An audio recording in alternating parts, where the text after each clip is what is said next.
Hello mga kamamshi. For today's video, gagawa ako ng Milo Ganache. Ito ang ating mga ingredients. 4 packs Milo. 1 teaspoon lang ng all-purpose flour lalagay ko. Pero lalagay ko na sa description box yung buong ingredients. Don't worry mga mams. 1 cup EVAP. Kahit anong brand, bahala na kayo. Salt, pinch lang. Butter, 1 tablespoon. Cocoa, 2 tablespoon. Siyempre, lagyan natin pampabango, vanilla. 1/2 teaspoon lang yan. Pwede nyo rin dagdagan ng sugar pag natatabangan kayo. Welcome diabetes. Char. Simulan na natin. First, lagyan na natin ang ating 4 packs na Milo.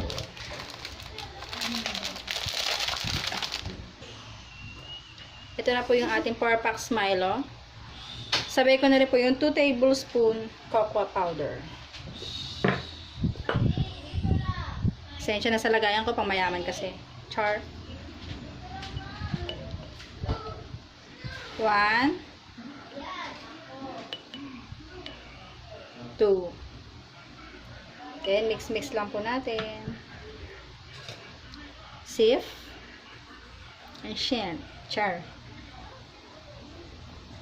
Para maiwasan ng bubuo, sift.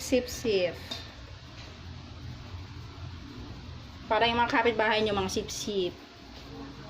Siyempre, joke lang yun.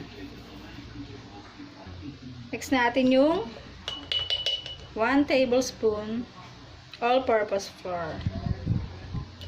1 teaspoon pala. Sorry mga moms. Pangpalapot lang kasi itech. Yan. 1 teaspoon.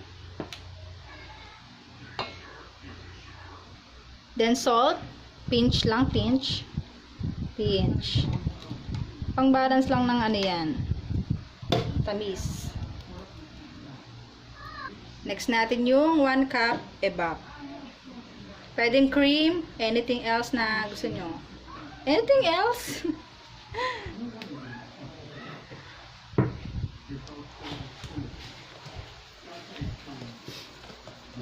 Mix.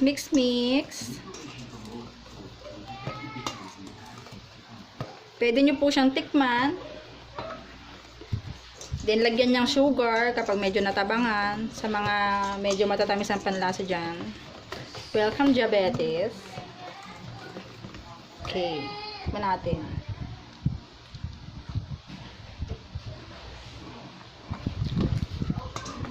Okay na po yung lasa. Masarap talaga siya mga mamshi kasi Milo ang gamit natin.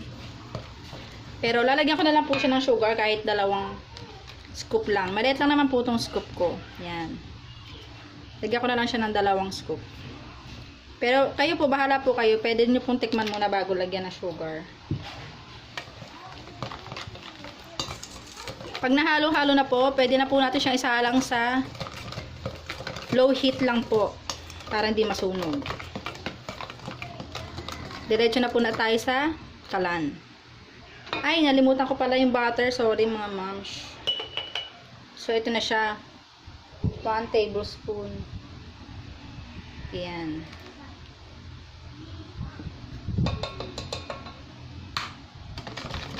Mix lang ulit. Then, pwede na sa kalan. Sasalin ko na siya mga mamshi. Tapos, low heat lang po para hindi masunog ang ating ganache. May tagasalin ako yung anakshi ko. Ayan. Ayan na siya mga moms. Low heat lamang po. Iwas sunog. Hanggang sa pag nag-tick na siya, lumapot-lapot na, pwede na yan mga moms. Mga moms, ito na yung final na resulta ng ating Milo Ganache.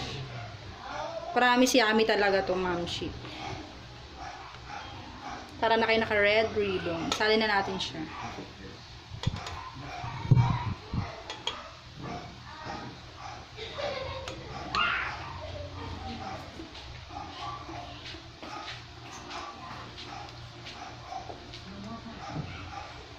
O, diba saktong-sakto lang yung lapot. Ito na mga mams. Saktong-sakto lang ang lapot. Sana po mag-subscribe kayo sa aking channel. At mag-comment na lang po kayo kung anong gusto nyo mga i-bake ko pa. Mga kain ng ating powers. Thank you po. God bless.